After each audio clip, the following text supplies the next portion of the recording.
On the morning of July 4th, 1954, while many American families were preparing for fireworks, parades, and holiday gatherings, a quiet lakeside home in Bay Village, Ohio, became the center of a mystery that would outlive almost everyone who first reported it.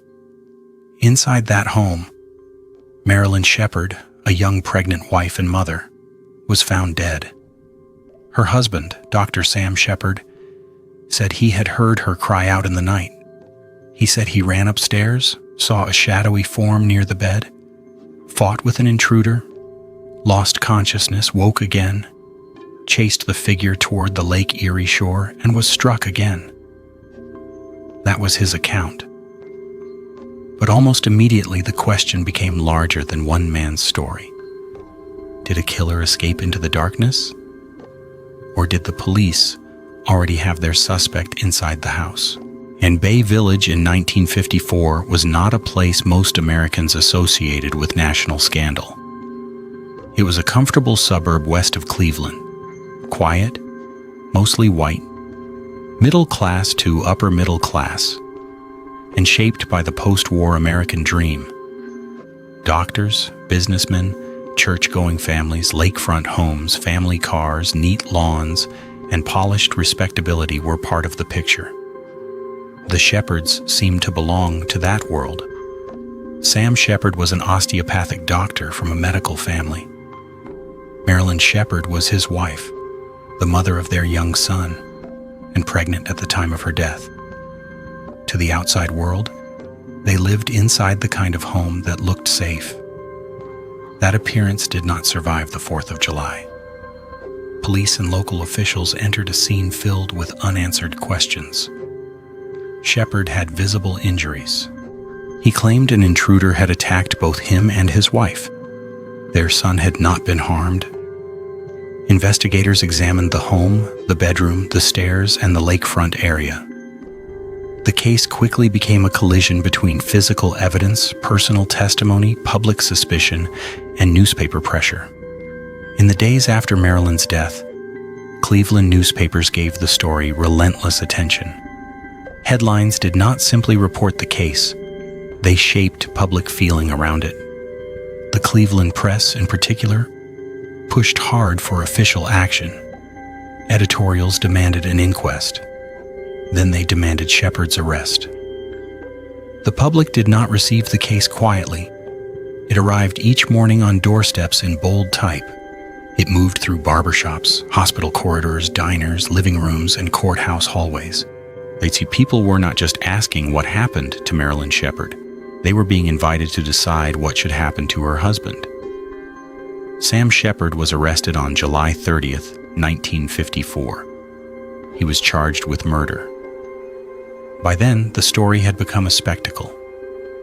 The inquest itself was extraordinary. It was not held in a calm, private legal setting. It took place in a school gymnasium before spectators and reporters.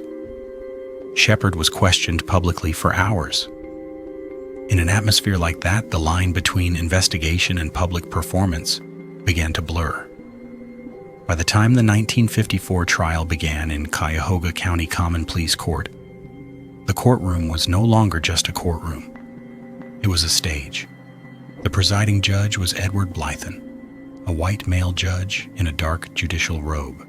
The courtroom reflected mid-century Ohio legal culture. Male lawyers in dark suits, white shirts, narrow ties, polished shoes, and carefully combed hair. Women in dresses, hats, gloves, and structured coats. Police officers and deputies in formal uniforms with badges, belts, and caps. Reporters carrying notebooks, flashbulb cameras, microphones, cables, and heavy broadcast equipment.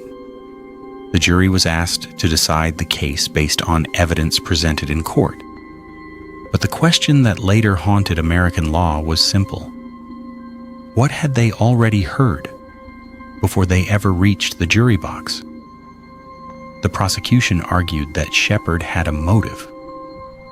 They pointed to his relationship with another woman, a former hospital laboratory technician, and suggested that his marriage was troubled.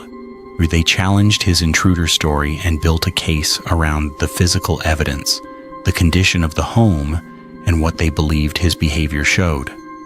The defense argued that Sheppard had been attacked too. They emphasized his injuries and his consistent claim that an unknown intruder had entered the home. They argued that the state's case was circumstantial and that investigators had failed to properly follow other possibilities. But outside the courtroom, another trial was happening. Reporters filled the courthouse. The Supreme Court would later describe newsmen occupying much of the small courtroom, sitting near jurors and lawyers, and creating confusion through movement and crowding. Some jurors were not fully insulated from publicity. Prospective jurors had been named publicly. The public knew them, the newspapers knew them, and the pressure was not abstract. It had addresses, faces, and daily headlines. The trial lasted 9 weeks. On December 21st, 1954, the jury found Sam Sheppard guilty of second-degree murder. He was sentenced to life in prison. Legally, he was convicted. Publicly, many people believed justice had been done. Others believed the verdict had been shaped before the trial began. For years, Sheppard continued to maintain his innocence. Appeals followed. His first major defense lawyer, William Corrigan, fought for him, but the conviction remained. Then F. Lee Bailey entered the case and pushed the argument that the 1954 trial had not been fair. That argument eventually reached the United States Supreme Court. In 1966, the court ruled in Sheppard v. Maxwell that Sheppard had been denied a fair trial under the Due Process Clause of the 14th Amendment. The court did not declare him innocent. It did not decide who killed Marilyn Sheppard. It ruled that the legal process had failed to protect the trial from massive and prejudicial publicity. That distinction matters. A wrongful process is not the same thing as a final answer to a murder mystery. The Supreme Court said the courtroom had not remained calm, objective, and protected enough for the jury to do its work properly. Ohio retried Sam Sheppard in 1966. This time, the atmosphere was different. The presiding judge was Francis J. Talty, a white male judge who controlled the courtroom with far more discipline.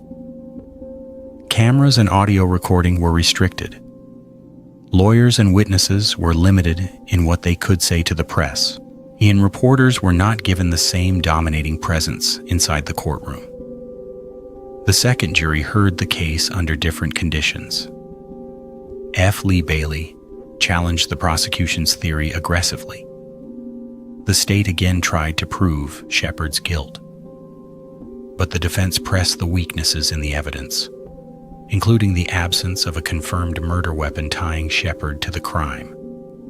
Sheppard did not testify in the retrial. On November 16, 1966, after less than 1 day of deliberation, the jury found Sam Sheppard not guilty. He walked out, legally acquitted. But acquittal did not solve the murder of Marilyn Sheppard. For Marilyn's family, for the Sheppard family, and for the public, the case remained a wound that never fully closed. Sam Sheppard's life after prison was troubled. He regained his medical license for a time, but his life never returned to what it had been before July 1954.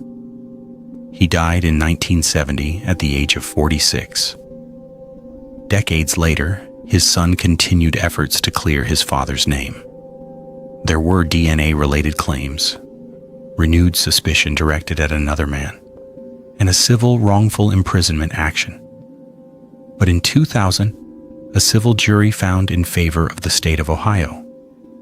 In practical terms, the estate did not prove that Sheppard had been wrongfully imprisoned under the legal standard required in that case.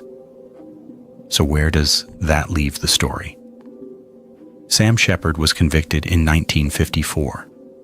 That conviction was overturned, because the trial was not fair.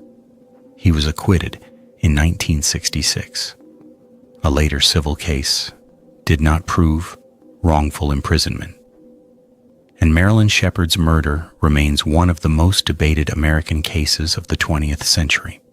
And the lasting question is not only who killed Marilyn Sheppard, it is also what happens when a jury hears a case after the public has already been told what to believe. In the end, the Sheppard case became more than a murder trial. It became a warning about newspapers, courts, cameras, ambition, suspicion, and the fragile wall between public opinion and justice. Because sometimes the most dangerous sound in a courtroom is not a witness speaking. It is the echo of everything the jury heard before the trial began.